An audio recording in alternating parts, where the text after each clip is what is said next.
Is it Molly or? It's me. I'm recording. Oh, hey, Oh, you are hey, Molly. recording. Are you, Molly, are you also like letting people in the waiting room? Yep, I will be in charge of that.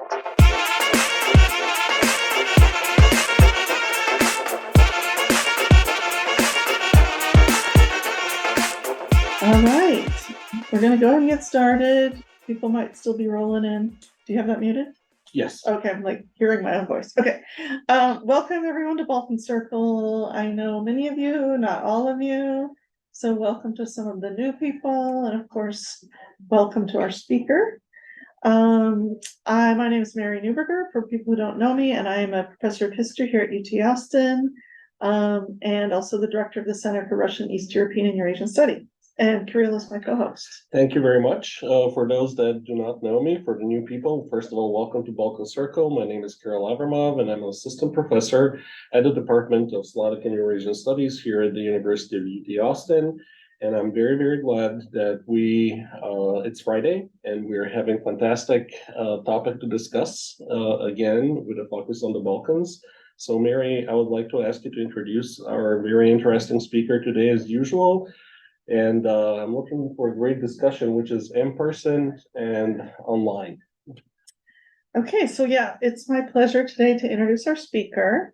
Her name is Dr. Višnja Kisić, and she's a heritage and cultural activist, researcher, educator, and practitioner from Serbia.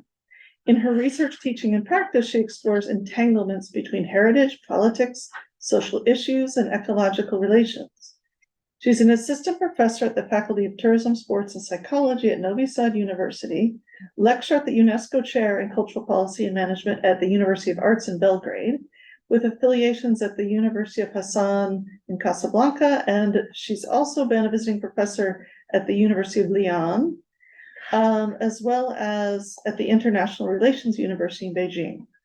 Besides her academic work, she's engaged in heritage practice and activism, and has led projects, trainings, lectures, and research in over 20 countries across Europe, Africa, Asia, and South America. That's very impressive. So we're excited for your talk today. So you can go ahead and share screen and begin. Where is yours?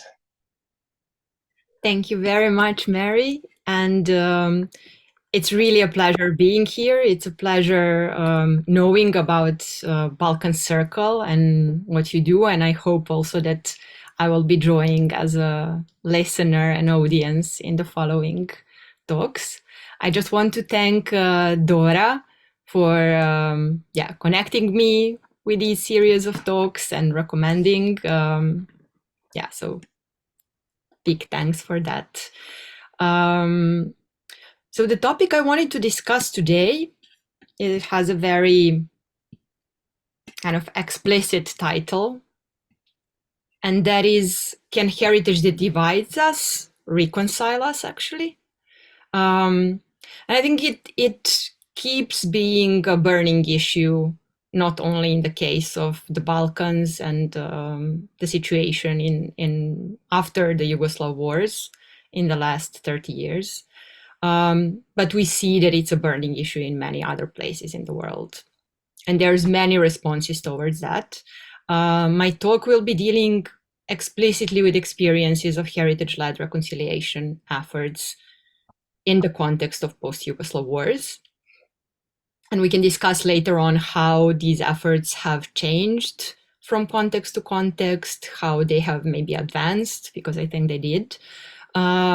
But I would say that kind of Yugoslav context, post-war context, has been sort of a learning ground for many international actors, but also civil society actors and institutions on how actually to connect heritage and reconciliation in a more kind of strategic manner, in a more long-term manner.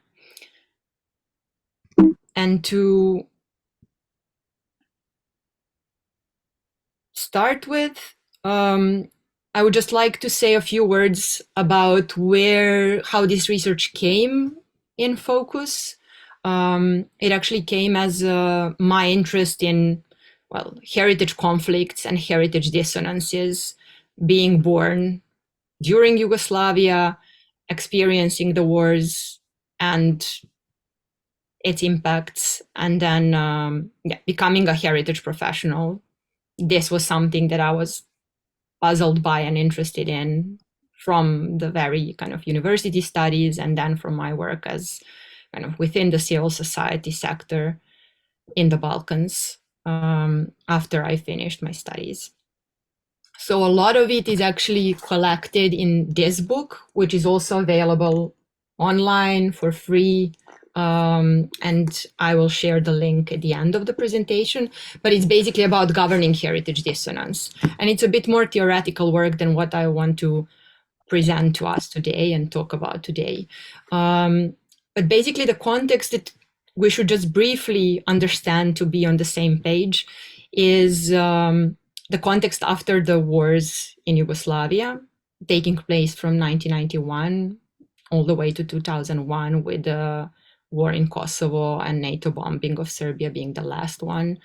What has happened there is that this particular intrastate conflict, so republics of former Yugoslavia fighting for independence and fighting against the independence of other republics, has created a conflict which was very particular. So on one hand, it was kind of a transition process from war to peace that followed during 2000s, but also from planned economies of socialist period to market economy, as well as from socialism as a kind of political system to capitalist democracies. And all of this wasn't just the kind of issue of former Yugoslav republics or newly founded nation states, but we see here something that we will see later on in many conflicts around the world, and that is kind of that with the fall of Berlin Wall, there was kind of a new focus of interventionism coming from international institutions and international organizations, including the military ones, kind of involving themselves into the conflict that takes place within the borders of particular nation state, or in this case, federation. So this presence of international actors has been crucial during the conflicts in Yugoslavia, but also in something which many call a conflict time. So a time where the war has passed. The peace is sort of there on the paper, but actually the conflict continues. And the conflict continues mostly through these kind of memory games, the way we school children through different opposing curricula, the way we name streets, the name we kind of celebrate heroes that are actually enemies in other country, and so on and so forth. But we are still living in this kind of conflict time in the post-Yugoslav space. And what is taking place now, what is in the news in the last 2 weeks in terms of Kosovo and Serbia relations, are just yet another reminder of how actually how inflamed these things are, and how peace hasn't really been settled in the region.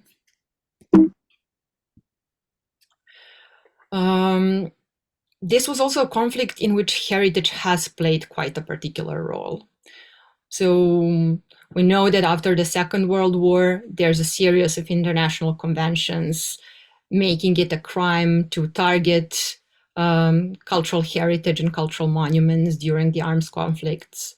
There's all those protections in place. And despite of that, the wars in former Yugoslavia has seen intentional targeting of cultural heritage on a mass scale.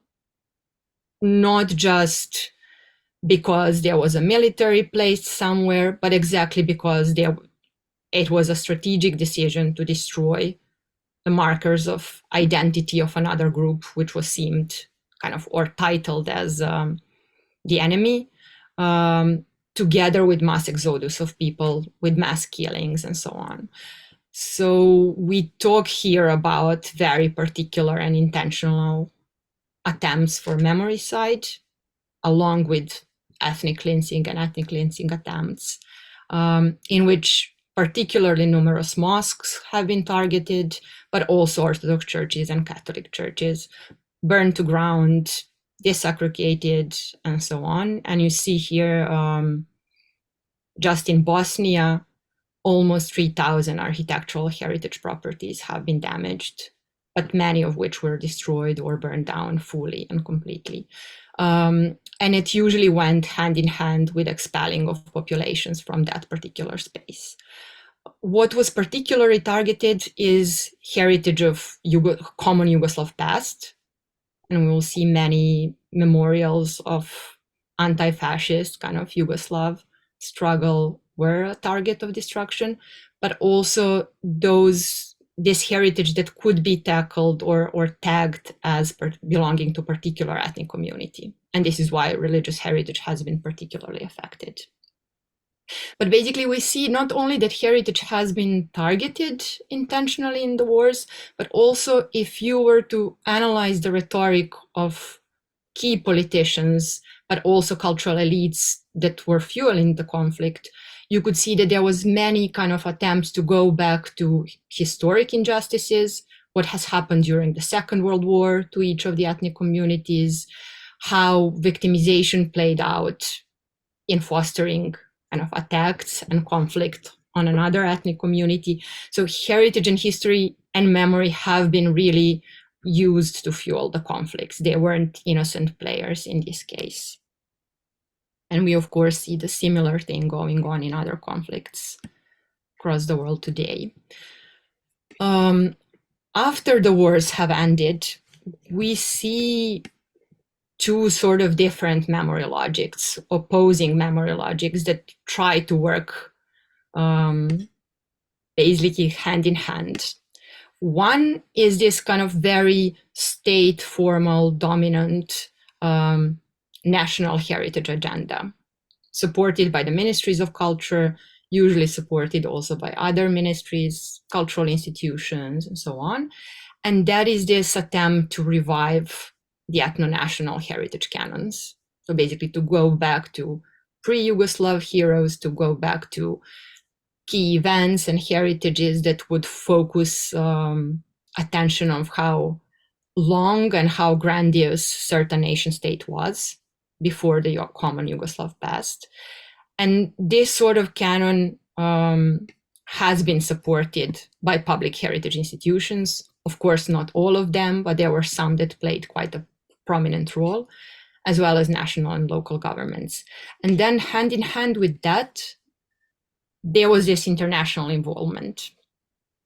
International organizations from UNESCO, Council of Europe, Cultural Heritage Without Borders, UNDP, so numerous international aid organizations, also trying to push for this agenda of reconciliation in the region, transitional justice, facing the past, trying to kind of install this importance of interculturalism after the wars, and doing also what some have termed as neoliberal peace building, basically along with promoting these ideas, also promoting capitalist relations, market economy, new managerial kind of skills attempted for heritage professionals, putting heritage on the market, and all those ideas that went hand in hand with that. And I'll discuss that briefly also.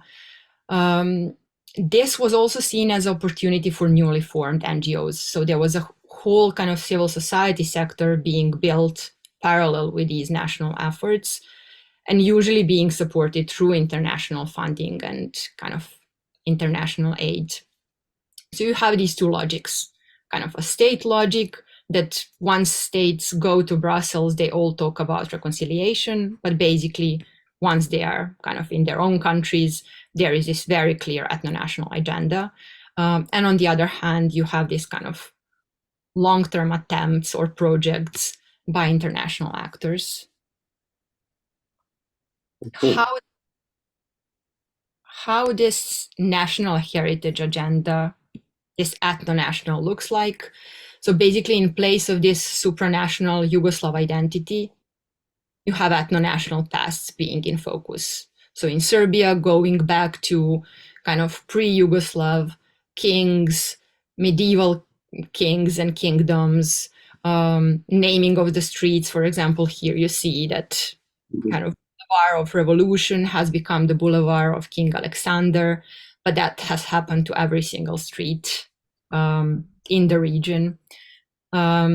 Insurrecting neo-fascist or radical nationalist groups, rehabilitating heroes that have been kind of termed as fascist or nationalist by the former regime, but also kind of introducing these capitalist relations instead of socialist perspective on heritage.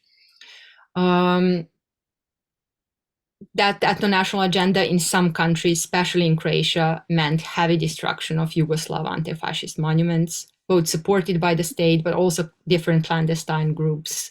More than 1,000 of them have been damaged. Very few of them, again, restored. I already mentioned rehabilitation of these old heroes, so Chetniks in Serbia, Ustaša regime heroes in Croatia, and so on and so forth. Big religious comeback in public spaces, so this religious heritage, be it the Orthodox in Serbia or Catholic in Croatia or Muslim in parts of Bosnia and Herzegovina, have seen a big comeback, both in terms of practices, but also in terms of kind of spatial arrangements. And this particular one is the image of a small church being located at one of the most important Yugoslav memorial sites of Šumarice, where a lot of children from Kragujevac have been killed by the Nazi regime back there. But then you see these attempts to kind of mark the victims also through these kind of Orthodox religious symbols and change a narrative about what has taken place there and who the victims are. Suddenly they become Orthodox Serbs and not kind of Yugoslav children. And there's, among all the former Yugoslav republics, what Jelena Subotic calls ontological insecurity of states, basically trying to find their own roots, trying to claim that they are the oldest, that they have the most right on the territory of a particular territory, that they can prove that their kind of ethnic group has been there for the longest period of time. And we see this this is just one of the examples of a full restructuring of Skopje under the project Skopje 2014, basically reclaiming this antique past in Albania and Kosovo that is going on through lyric heritage, in Serbia through Slavic ones, but then also trying to go back to Višnja and different archaeological remains. And that's a kind of story and topic in itself, I would say. What happens parallel to this with these kind of international efforts and also local efforts, mainly by civil society organizations, is this reconciliation. And I was a part of many such projects, also part of networks that have their mission on working on reconciliation in the region. And for me also as a researcher and heritage professional, it was kind of very obvious that we don't really know what do we mean by reconciliation when we do reconciliation projects. That there is very high expectations put forward by the heritage sector and heritage professionals on working towards reconciling people on the ground. But it actually, this serves only as a kind of wishful thinking on the one hand, on another hand, as a good kind of discursive approach to attract funding for conservation work or education of professionals. And on the third hand, that there is a goodwill to try something like that, but that basically we never defined what we actually mean by reconciliation, what are the methods that we do when we do reconciliation, and what are the skills and knowledges that heritage professionals dealing with heritage-led reconciliation would need in order to actually do their work. So for me, it became interesting to see, okay, if we use reconciliation and peace building so broadly connected to heritage, how does it actually function in practice? Like, how could I pin down what are the methods in cases where explicit methods don't actually exist or explicit promises don't exist? And this is where I map these three most common approaches There's other approaches as well, but these are the ones I wanted to discuss today. The most common one has been this reconstructing or restoration of destroyed heritage. The second most common has been kind of building relations and professional capacity building and networking. And the third one has been these attempts to reinterpret heritage that has been a matter of conflict. So basically try to reframe identities and create a story about common heritage or shared heritage through interpretive means. So let's go briefly through this first approach. This first approach has also seen an explicit policy document being kind of voiced out from the side of Council of Europe, called The Role of Culture and Cultural Heritage in Conflict Prevention, Transformation, Resolution, and Post-Conflict Action, which has been mainly based on what has been going on in former Yugoslavia.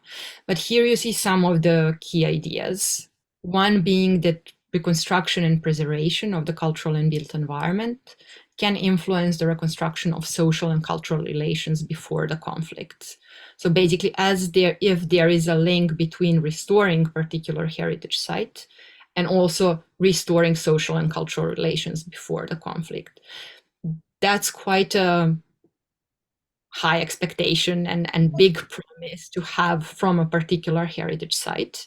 But also there is this question mark in the context in which these social and cultural relations have led to conflicts. Do we really want to restore them through their pre-conflict arrangement? Or do we attempt to kind of come to agreement on some new modalities of being together and existing together and, perceiving our identities? At the same time, there's this kind of idea that conflicts could be overcome by the idea of common heritage, whose diversity is a richness that provides means for development. And this one is a very telling one because it reflects how not only Council of Europe, but also UNESCO and other international actors have approached conflicts and heritage and peace building in the region. They have approached conflicts by basically dealing very little with the conflicts themselves, or roots of the conflicts, or roots of the kind of symbolic or communitarian violence. Trying to kind of go quickly from conflicts to this idea of common heritage. And as if this idea of common heritage or shared heritage has served as this, promising or positive ideal that we should all strive for, and somehow could magically happen if we repeat it too many times in different occasions and in different heritage sites. But there is this idea that there is a common heritage, even though it's diverse, it is still common. And the way it should lead us out of conflicts oftentimes is by providing development.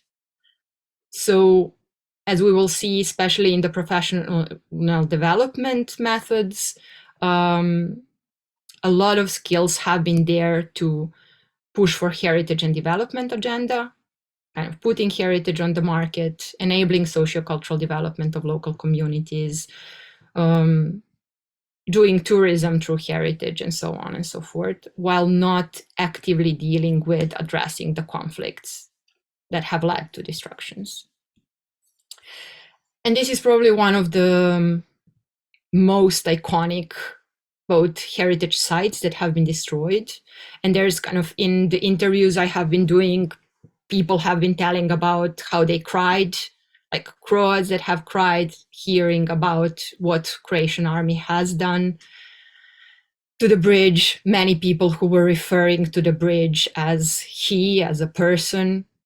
So it was a very big symbolic act to restore the old bridge in Mostar, and especially to restore it and to immediately inscribe it to the UNESCO World Heritage List, and especially inscribe it with this idea that this should serve as a kind of reminder of interculturalism, peace building, reconciliation, peaceful coexistence between communities, and so on and so forth.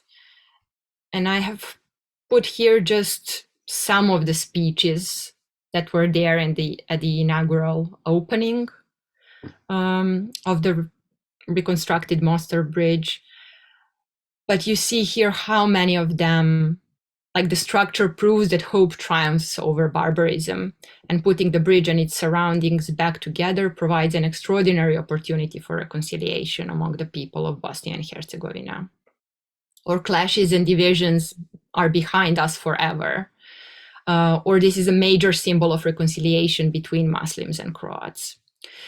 And now for many of you who have the chance to visit Mostar, even today, you could feel just walking through its streets how this invisible wall that separates Muslim and Croat community in this city is still very, very kind of material and tangible. You can feel it in the air. You can feel it by the way people walk the streets, where they cross, where they don't cross. You can feel it in the very governance of the city of Mostar, in which there is kind of a mayor from each ethnic community being appointed on rolling basis. So we can talk about everything except real reconciliation there, and the city that has gone through, dealing with the past and working together as an inter-ethnic community. Different schools, different educational programs for all three different ethnicities. So basically, what does this sort of discourse tells us? Well, it tells us that kind of, I guess, heritage is quite a symbolic kind of presence in a city, and that restoring it does prove that, destruction will not prevail, that there will be help to rebuild the bridges, and there will be help to kind of give hands to one another. But there was much, much more effort and money being put in the monuments themselves than has been put in the actual kind of cooperation and inter-ethnic and interfaith dialogue over there. So there are limits to what heritage reconstruction can do. In some other cases, we saw that heritage reconstruction has been met with many clashes locally. Such was the case with Ferhadia Mosque in Banja Luka. Banja Luka being the capital of Republic of Srpska, very, very little, very few members of the Muslim community still living in there. And exactly for that reason, it was so important to reconstruct it, to kind of put back that presence, at least through these material remains. And in that sense, it is very symbolic of being a reminder of who has been there, whose history is also invested there. But at the same time, we saw that most of the kind of reconstructions of cultural heritage have been taking place in very unified ethnic communities. Basically a newly kind of divided territories, and there is a mosque, or there is an Orthodox church, or there is a Catholic church being reconstructed in places where there's only Muslims left, or only Serbs left, or only Croats left. In such cases, we can't really talk about reconciliation because there's no other side to reconcile with. And what research and evaluations of these different programs have shown is that it acted as a way to kind of restore sense of normalcy to the group that has lost their heritage site. It did act as a way to kind of support and enhance this either national or ethnic identity or religious identity. And in that sense, it was very kind of very impactful. At the same time, there has been many, many occasions in which heritage reconstruction hasn't been really going in the direction of reconciliation and interfaith dialogue and so on. And basically, most of the heritage sites that have been restored are religious sites. Very few of them are kind of the sites representing Yugoslav history, for example. And most donors have been actually the ones that have worked towards these kind of exclusive identities. So Saudi Arabia or Turkey supporting the reconstruction of mosques, Serbia or Serbian diaspora or Russia supporting the reconstruction of Serbian Orthodox churches, Catholic Church, and Croatian diaspora supporting Croatian kind of Catholic Church's reconstruction. So again, we should be very careful when discussing and linking these two together. There's also iconic sites such as the National Library in Sarajevo that has been bombed by the Yugoslav army during the Sarajevo siege, that has been restored, but it actually never was revitalized and kind of given back to the community itself. So the city uses it as a nice space for renting and for weddings and for big official events. And there is quite a community activity going on to take the library back in a way, because they feel they never got it back, even though it was restored. So in this case, I would say some issues of this approach is that reconstructions did not necessarily mean kind of revitalization of heritage, but some sort of new enclosures, such as the case with National Library. That most reconstructions took place in ethnically homogeneous settlements and basically acted to foster a specific sense of belonging and normalcy for that group, but not to foster reconciliation. And that basically there was a very clear preference on what gets reconstructed. Religious heritage had a priority, but not civil buildings, for example, or Yugoslav heritage as such. So we go forward to this kind of second method, and that is building relationships among people. So not just restoring, but kind of doing capacity building and networking in the region.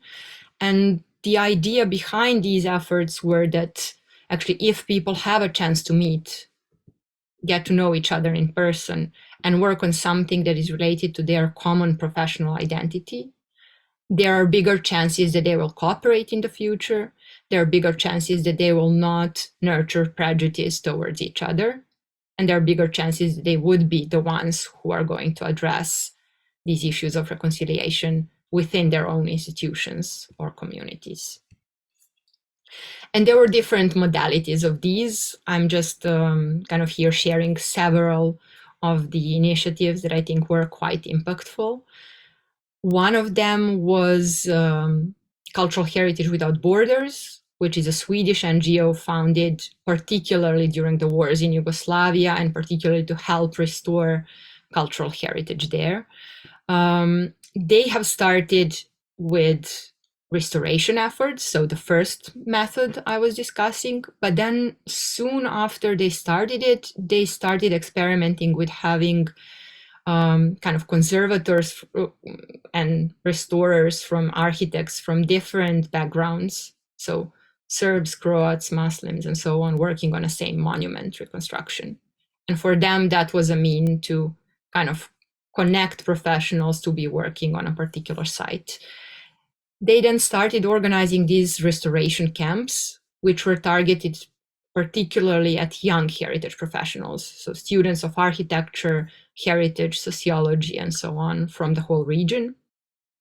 They come together in a place during 2 weeks' time. They learn usually traditional building techniques and materials. So there was this kind of intergenerational aspect of old crafts people teaching young professionals how to use how to do stone masonry, how to do carpentry, how to do earth building techniques, and so on. And in all of this, these kind of techniques and restoring and so on was at the forefront and was explicitly stated. Reconciliation and peace building were kind of implicit, were a backstage agenda. So it was an agenda that was communicated to donors, but it wasn't the agenda that was communicated necessarily through the open calls for participants and so on. The idea was people will have a nice time together, issues of war will come up eventually during dinner or mealtime, but there wasn't anything in the program itself, official program, that was targeted at addressing either war or conflicts or heritage destruction or reconciliation.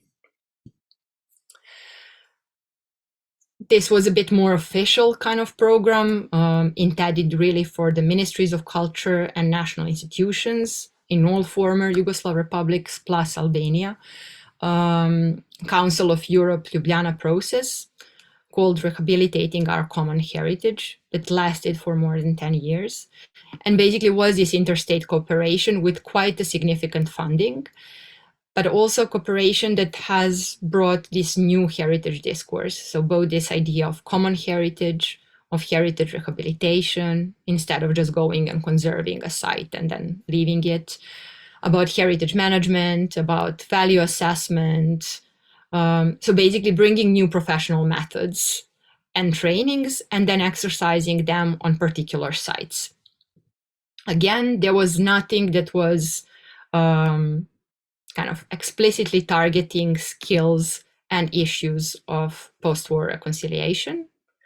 We also see in the evaluation process of this whole initiative that basically there was very little cooperation between the states and experts between the states. So usually Serbian professionals were working on Serbian sites, Croatian on Croatian sites, and so on and so forth.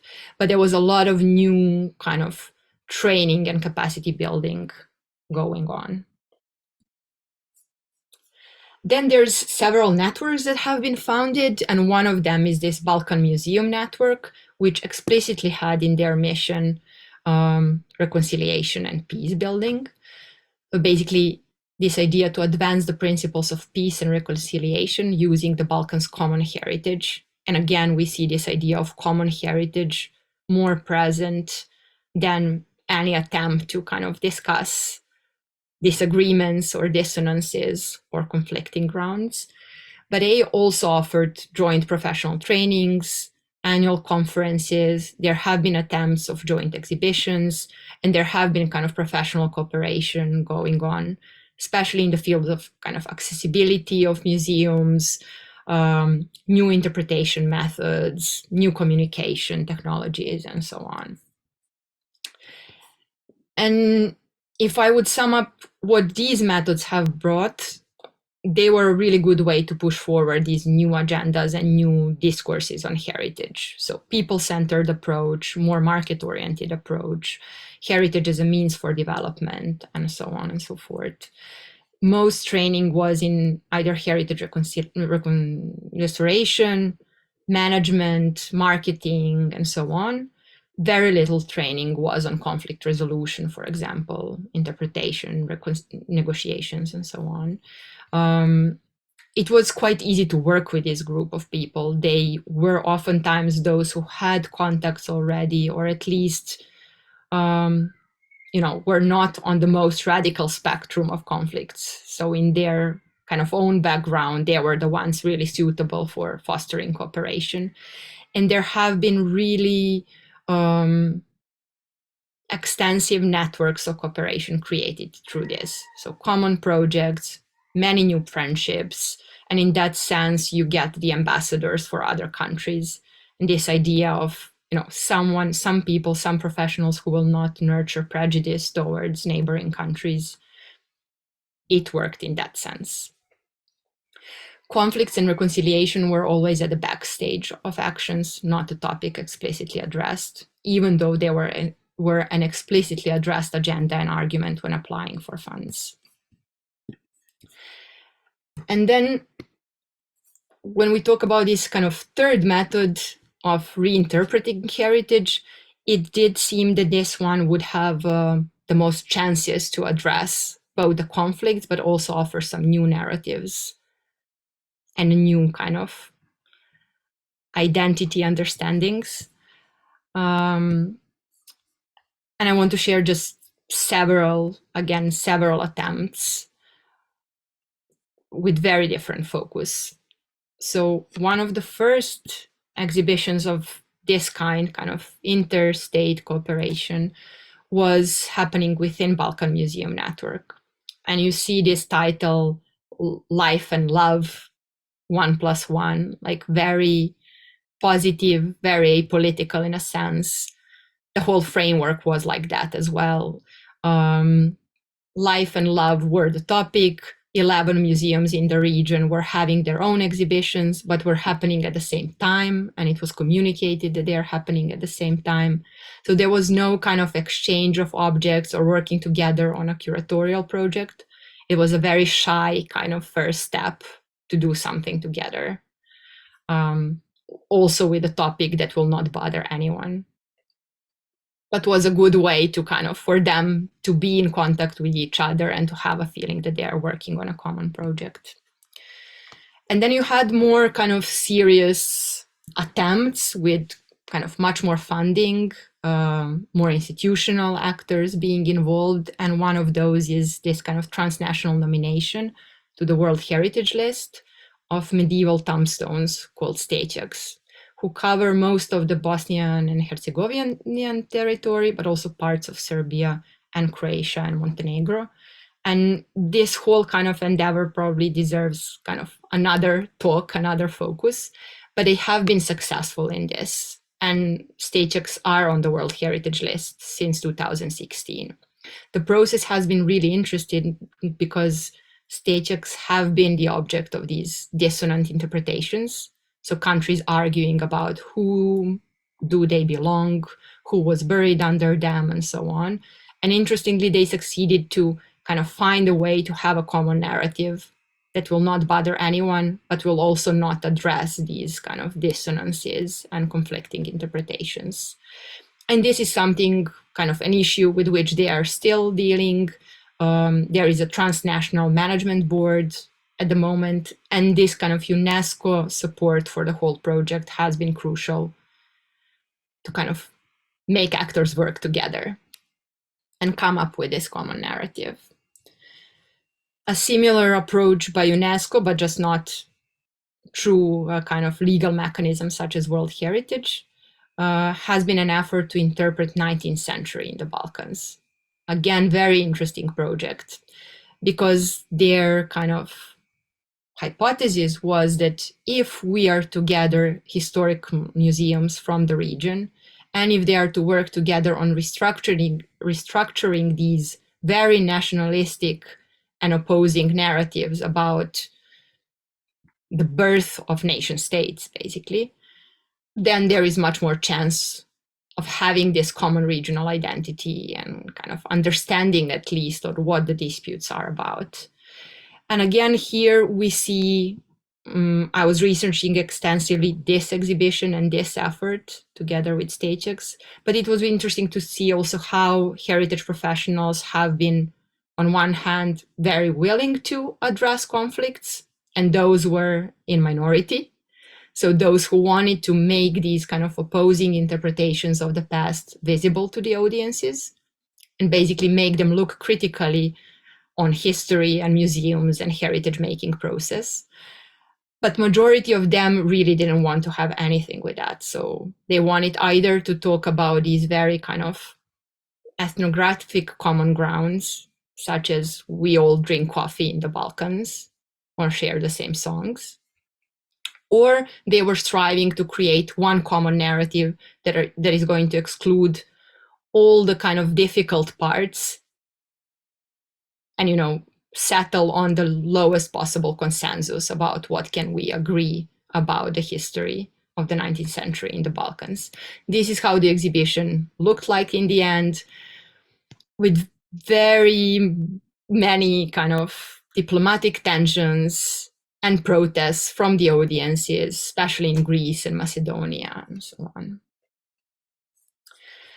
And then to kind of finish with the last example, because it's a very different example, is an effort by the non-governmental organization called Documenta from Croatia to basically gather memories about war and detention during Yugoslav, during the Second World War, but also during the wars in the 90s. So it's an oral memory archive, both online, and they have been making exhibitions. But the whole project had been set with the idea to kind of shake or rupture this kind of very dominant national narrative about the wars in the 90s in Croatia, in which Croatian was only a victim, there was a great victory and now we should kind of celebrate it and remember it that way. So they sat to talk with different actors, with different ethnicities living in Croatia, with people experiencing war in a different manner. And there's an archive of more than 400 stories and interlocutors, which then served both to claim certain legal battles for individuals and get the legal support. But also there were these stories about people gathering together of different backgrounds and different ethnic backgrounds during the presentations of these archive and figuring out that, for example, both mothers have lost their children, like a Croatian mother and Serbian mother. And the experience of war has been more or less the same, even though the dominant narrative does not accommodate for these differences. So this archive is a way to have these very kind of different opposing voices in the same place and paint the picture of the war, not in a unison way, but in this kind of more multidimensional way. So some of the issues with these approaches, I would say most of the projects, the case of Croatian archive excluded, really showed this fear of making heritage disagreements visible to the wider public. So there was an effort to keep heritage as this kind of good, unison, common ground, and not to shake neither how we understand history nor how we understand heritage. This is why they were striving oftentimes towards false consensus with which none of the participants was really satisfied, but that was kind of better than going for pluralism or disagreements in their view, but also in the view of their institutions, because they all represented institutions and nation states at the same time. And what was also interesting is that most of those efforts have tried to frame this kind of common regional identity through kind of the period of 19th century multiculturalism, so pre-nation states period, very heavily bypassing, for example, Yugoslav common identity or anything related to Yugoslavia as a potential kind of identity marker or common denominator in these projects. So to conclude, very briefly, I would say key achievements of these approaches have been really to position heritage and culture as important aspects of reconciliation. And I think this legacy is visible even now in many conflicts across the world. There is much more stable ground of kind of advocating that heritage and culture have everything to do both with conflicts and with reconciliation, that they are connected to human rights issues, that they are connected to community identity issues, especially in times of conflicts, and that they should be on the agenda of both the post-war reconciliation, but also international aid and many different actors. These achievements really succeeded in restoring numerous destroyed sites. And that's also a big thing, because a lot of them worked hand in hand with restoring, buildings in which people who have escaped the war would resettle. And as part of these programs, restoration efforts were also taking place. There was this strong message that it's much easier to destroy something than to really build something or to heal something. But that reminder of destruction should not prevail, that we should try to kind of restore these symbolically valuable monuments. And there was this kind of great achievement of creating connections among professionals. These professional networks are still active in the region, even though the funding for connections and joint programs and so on have ceased to exist, or is there to a much lesser extent. I would say key constraints were that heritage reconciliation really remained vague. So it has been vague throughout the process. It remained vague with no coherent set of criteria, principles, methods. Very few organizations have done any evaluation and any external evaluation, for example, trying to learn from what has happened. When they did evaluations, reconciliation wasn't evaluated, or peace building attempts weren't evaluated, even though they were part of the project proposals. It's also that kind of it was a side effect, not a central focus of international heritage organizations. And both international heritage organizations and professionals on the ground, they kind of use this narrative, often with kind of very goodwill, but to push for things that they knew how to do, and that is restore sites or, you know, make a museum exhibition, and not heal communities or make kind of negotiations and dialogues in the communities. And especially in the context where state official policies were pushing in the opposite direction. So these kind of ethno-national myths and myth making, it was very hard to kind of have a common ground, to have long-term supported organizations, NGOs, professionals in every single country who are going to internalize and really apply these reconciliation efforts. And finally, I would say most of these efforts have failed to address these historic divides and heritage dissonances openly through the trainings that they have been making, settling again on things they knew how to do. So in a way, that was a big missed opportunity.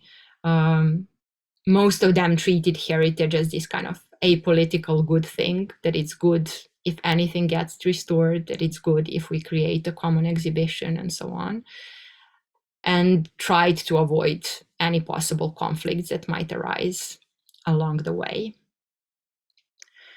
So I hope I did prolong it, but yeah, this is what I wanted to share today, and you can find much more of this in the book itself, especially about this kind of third approach or third method of kind of dealing with dissonances and reinterpreting heritage dissonances. And yeah, I'm for questions. A second. Yeah, sorry, I'm trying to make the meeting so I can, I didn't know I could do that. Okay. Yes, so I think like everyone in the audience, I see glad. One more time, thank you. I was trying to look at the chat because it was, anyways, I'm working up 2 computers screens, so it's kind of something I normally don't do. But anyway, we can look in the chat for questions in a second. Maybe people can gather their thoughts right now for different kinds of questions. I know I have lots of questions. Same here in comments, but you'll go first, and thank you for the active presentation. Yeah, absolutely. Would you like to go first? Yeah, this was just so wonderful. I mean, these are things I've been thinking about for a long time, but I feel like I learned so much from this presentation, and you really articulated it so well and made me think about things in new ways. I have thought about things more just kind of from the perspective of a historian rather than like these on the ground projects, which, you know, is just really fascinating to me, thinking about both the challenges of them, the issues that you brought up, and some of the positive results. But it feels like such a difficult undertaking because, like you said, like these projects can actually create more conflict in a way.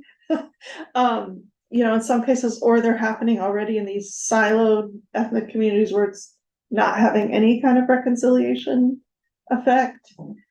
So I guess with all those problems in mind, I'm wondering if you've thought about, like, since this is something obviously you've thought about a lot, what are ways that these kind of projects could have more of a reconciliation effect than they do? I know you said that just even these professionals meeting and working together on these projects seems like a really great direction. But, you know, maybe you just want to expand upon that a little bit, like what would your recommendations be? And then actually I'm going to ask a second one too. I was thinking more about the recent war, and I know you talked about that online sort of archive project and the interview project. But I was wondering if you could talk a little bit more about the memorialization of the recent war in these different places, and how that has worked or not worked. Because I know particularly in Sarajevo, you see a lot of different museums and ways, but I don't know as much about in some of the other areas, but how has that, I guess, as people are trying to process that conflict still, how has like sort of heritage and memory around the war itself, or how has that kind of, if is it being sort of avoided in a way, or is it being sort of addressed head on through some of these projects? Yeah, thanks for both questions. I think for recommendations, well, some of them are obviously in the book, and I would say for me personally, I have been observing heritage as this very kind of political endeavor, like in which we negotiate both past and present and future through these acts of remembering. But our dominant education of heritage professionals, be it archaeologists or historians or whatever, is still kind of based on this idea that heritage should be objective, that we should have these objective voices.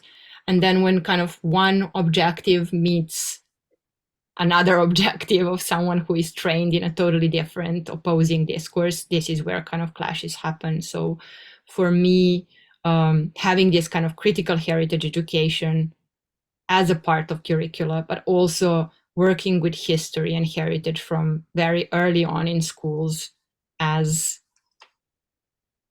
things that should be questioned, things that are never settled and objective and true in themselves, in kind of having this multi-perspectivism on how we understand certain historic events, but also present struggles. That would settle the way for heritage not to be able to boost so many conflicts at the first place. And I would say some of those trainings would need to take place as a part of these kind of professional network meetings and so on, that it has been necessary for heritage professionals to be equipped with methods of working with community, understanding heritage in a different way, and so on, and not just with tools on how to better promote my exhibition or how to best restore a heritage site in a way. So I think that has been a big missed opportunity. I would also say that the fact that, so there has been a continuous effort by international organizations, but at the same time, that effort has been very precarious in a sense that there is a project, but then that project disappears, and then they are creating a new project with new actors and so on. So there was never kind of really nurturing and growing of the network of actors who could take on the job in all of those countries to actually work to revert what nation states have been doing. And in that sense, kind of nationalist mythomania had much more resources and much more public space and so on than the efforts that have been coming, through these kind of reconciliation efforts. So I think also kind of more conceptualization from the side of donors, but also from the side of those who have been applying for projects in terms of how do I actually link heritage with reconciliation? How does reconciliation look like exactly in the case of particular community or context and so on, would be very helpful as a way. Yeah. So these are some of the ideas. And then when it comes to memorization of the wars in the 90s, it's a very, very different situation in different post-Yugoslav republics. So as you mentioned, for example, in particular in Sarajevo has this kind of, even this image and identity of a victim city in a way. So most of the tourism happens around the interpretation of the siege in Sarajevo, but also other events taking place. There's this kind of really interesting museum of childhood war museum, how the childhood is being experienced during the wars. Many places where certain events have taken place and killings have taken place in the city have been marked. And that is much more difficult in places where there's two ethnic communities living next to each other. So there's no this security of having the space and kind of one narrative which you're going to tell. In Croatia, it's much more simpler because there is this very clear narrative of Croatia finally being liberated, gained this independence, fought heavily. So there's a lot of this kind of monuments who on one hand commemorate the victims, but even more monuments kind of commemorating the victories of the homeland war. So this idea of homeland war is very much rooted in kind of the dominant politics of memory. And this is what, for example, Documenta worked to problematize a bit. It's interesting that, for example, funding for them and their work has ceased together with Croatia entering the EU.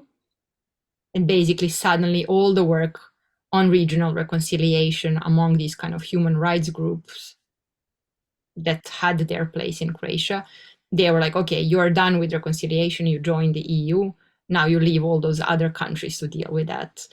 And now you can teach others, such as Ukraine, for example, how you do reconciliation. So there's also this kind of geopolitical influences kind of very heavily working on what happens in each of the countries.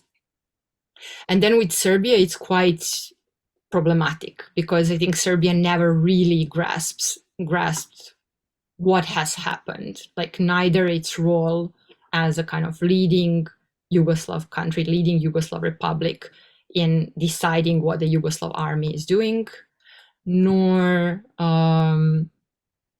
this idea that it was a war, where they were fighting the war somewhere else and killing some other people and so on. So it's very, very shy in a way. There's a lot of discursive kind of media, speeches and so on, but there's nothing really stable. So it was local communities mostly who commemorated some of the victims. And also kind of with NATO bombing, it was a bit simpler to kind of state, okay, here NATO was the oppressor. So for example, kind of radio television of Serbia and people who have died there is a monument commemorating them. But with everything else, it is very, very complicated. So there is still no articulation of what these wars really meant, what the role of Serbia was. And the similar thing, but kind of, with different symptoms, is in Montenegro. For them, even though they were heavily involved in Yugoslav army, there's no one kind of questioning their role. So it's a bit like, I don't know, Austria versus Germany. Like Germany took on the responsibility for, the Nazi regime and so on, but not those who collaborated. So for Montenegro, it's not even an issue to discuss there. Yeah. Well, That's fascinating. absolutely. Well, thank you very much, Višnja. Before we open it for the multiple questions that we already have, if you allow me, I'm going to put two heads very quickly. One, as a co-host of Balkan Circle, and I would like to thank you for this really fascinating talk, because I would say that I've marked it with 3 P's, PPP. Positive, practical, and proper. Finally, we're talking about, something which is a positive example, and we're talking about honestly about it, with its shortcomings and so on about those 3 approaches. Now I'm going to put my hat as a political scientist and ask you something really briefly before we pass the floor to the multiple questions, which are also very interesting. So I just want to hear your opinion, your personal opinion about how was it possible to find a professional consensus, in those small groups? Because it seems to me that there is it's something instrumental here, right? Small professional groups which have, talking to a larger community about, going past the trauma, because architecture is politics. Memory wars definitely, are something that's central to this.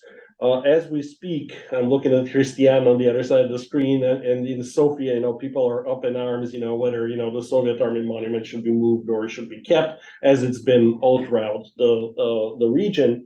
So my question is, in order to avoid something that prompted me on one of your slides, it was Scopia's downtown, to go to one extreme, of architectural bonanza, in my opinion, versus, really joint effort, of what is really valuable, even if we object to it, because there was a reason why I was putting in the chat, those illustrative, for people that haven't seen, the destruction actually and what has been restored afterwards. So how were you able to find this? Was it purely professional? Like how was the political element at this micro level, cleaned out? Is it on professional standards, in terms of what heritage, and the preservation science dictates, how, because I think to me this is super fascinating and interesting, how the small working groups, that probably, have their, political differences very sharp also, were able to overcome and just go next level. Thank you. Yeah, thank you. It's a really good question. And I'm thinking, like, in which occasions have small group of professionals been able to actually deliberate on the stances? And there's very, very few occasions, actually. And I would say these occasions happened much more when it comes to exhibition making. So there I could reflect much more on kind of what were the stances and what were the kind of different approaches that they were kind of, what were the fears that they were having about how audience would react or how their institutional directors would react, or what does it mean to represent their state and not just themselves in a project, which kind of, again, kind of immediately puts all that weight and all that burden of trying to kind of incorporate desirable state narratives and not your own opinion. So all of those things were in the game. When it comes to restorations, that was much easier in a sense to decide, because there were lists of destroyed monuments. There was also kind of professional knowledge on which monuments would have the priority for different reasons, kind of for their architectural significance or historical significance and so on. And it is very rare to find a heritage professional that would advocate for destroying a heritage site, like, or not rebuilding it. Like, I think there would be different take-ons on how to interpret it, what sort of role it should play. Should it be actively promoted as something desirable, or should it be the example not to repeat?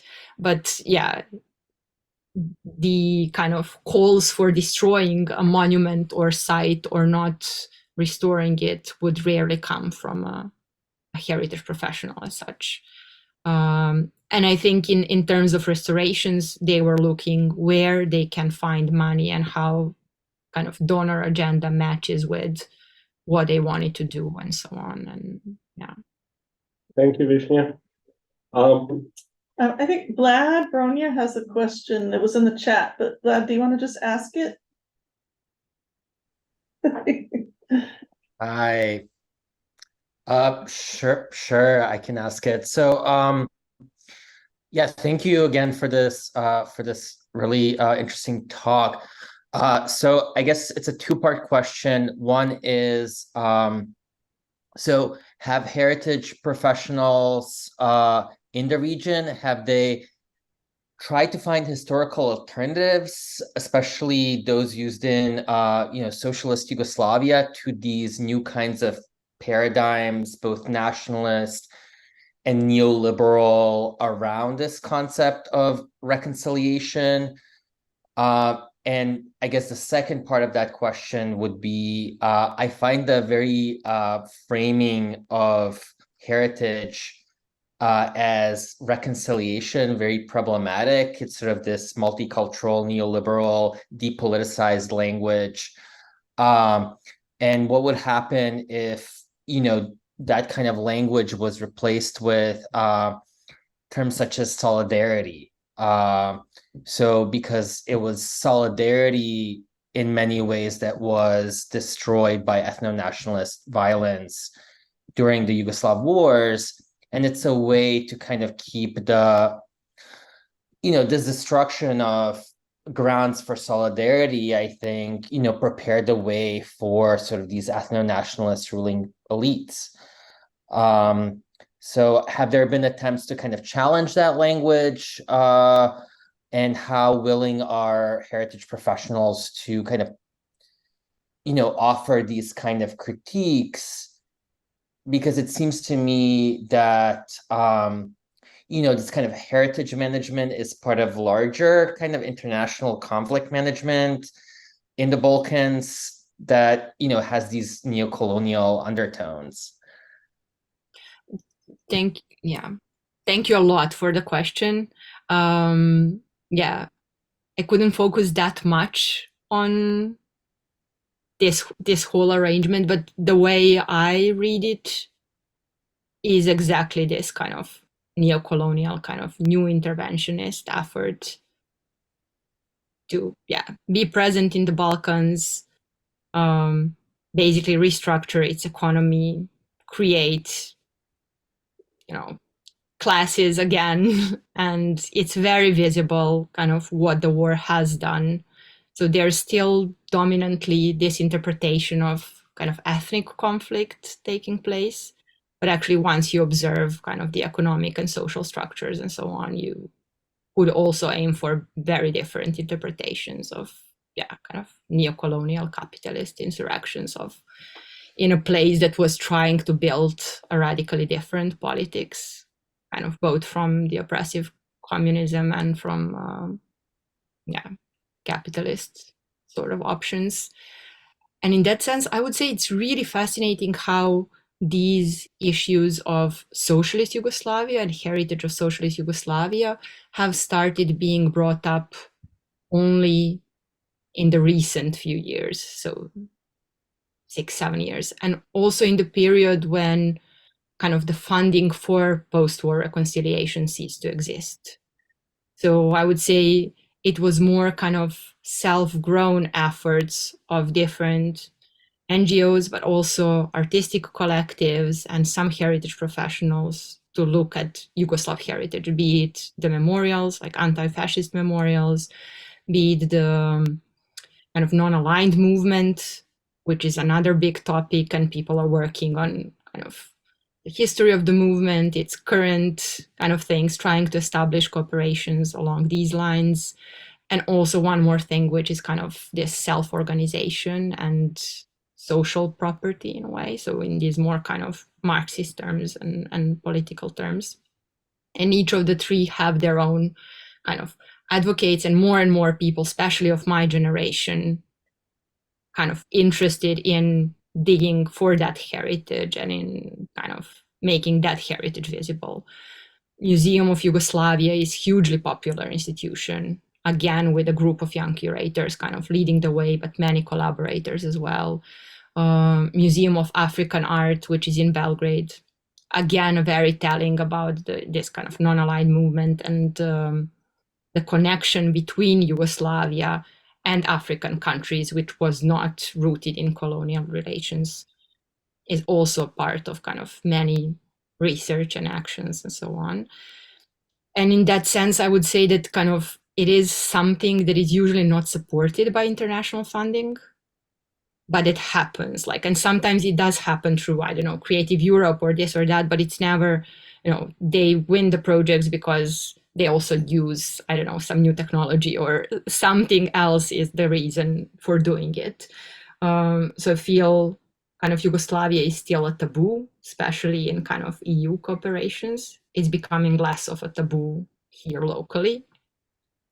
And it's, and for many of those people, me also, I would say that even kind of solidarity is kind of a bit apolitical word. Like it's also kind of with whom are you in solidarity, usually with those who are of the same opinion. People are kind of trying to use also these kind of anti-fascist ideals explicitly, especially to kind of point out of kind of on insurrections of fascisms, kind of both in the region and in Europe. Also trying to look for these kind of non-neoliberal, so non-capitalist ways of looking at heritage, and including in terms of education and schooling, housing policies. All of those are at the moment being researched by different people and trying to be brought up. So it is an interesting moment. Yeah. Great, thank you. Thank you for that question, Vlad, and thank you for the wonderful answer, Višnja. Alexandra, would you like to ask your question? Or we can just read it from the chat. Well, I'll read it. So she asks, okay. She says, thank you, Višnja, for this presentation and sharing your experience. What recommendations can you give to Ukrainian volunteers and scientists working to preserve cultural heritage? What mistakes can we avoid based on your experience in the Balkans? It's a big question. Big question. It's also kind of the question I was trying at least partly to think about, because Dora Meray has been teaching this course for the Invisible University for Ukraine, and I was a guest, but also I'm one of the mentors for students in the course. And I would say that the situation is in some ways similar, but in so many ways different. I see that kind of so much has been done already by Ukrainian volunteers and scientists. And there's so many efforts. There's kind of a lot of them supported also from many international actors, but also volunteers. So not just this kind of big international organizations, but kind of hackers across the world trying to, kind of put copies of Ukrainian heritage online and so on, of the archives and databases and so on. But I would say there is one big threat or one big fear I have about how heritage is being approached in Ukraine at the moment.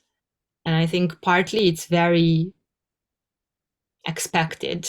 It's very expected that kind of there is this attempt to kind of radically change the canon from Russian-centric or old Soviet and so on, and to see it as a colonial canon.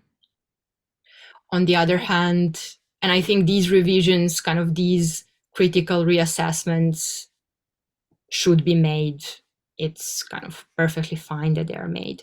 On the other hand, I think when these revisions happen, and especially kind of fueled by conflicts and invasion, it's very easy to kind of become very radical and exclusive, and to have a very one-sided story that is going to erase the presence of particular ethnic group, and in this case, Russians, or, kind of interactions between Russians, not just Russian state, not just Russian, empire, not just Soviet Union, but actually many linkages and interrelations between Russian and Ukrainian cultures, including those in which we don't know which one is Russian and which one is Ukrainian, and we shouldn't know because it's so mixed and so kind of interconnected.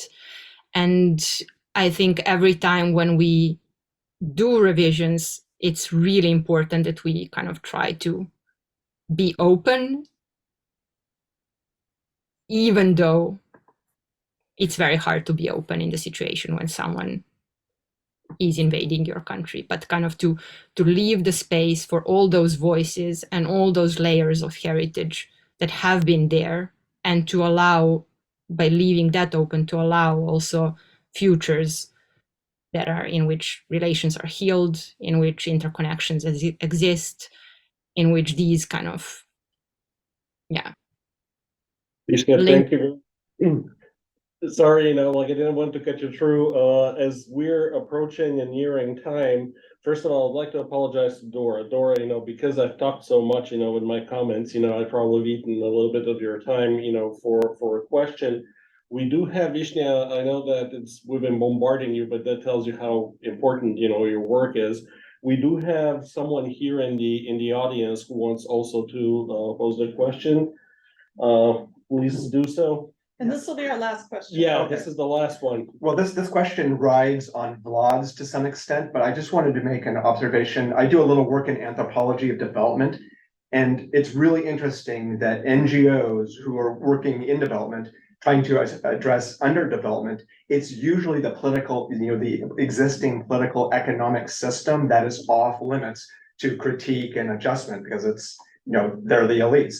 And so like this resource of the Yugoslav past as being kind of taboo, and I don't know, you were saying that they've destroyed all these monuments to this Yugoslav past. That seems like the obvious resource for like true coming together of what's happened because of the shared pathos.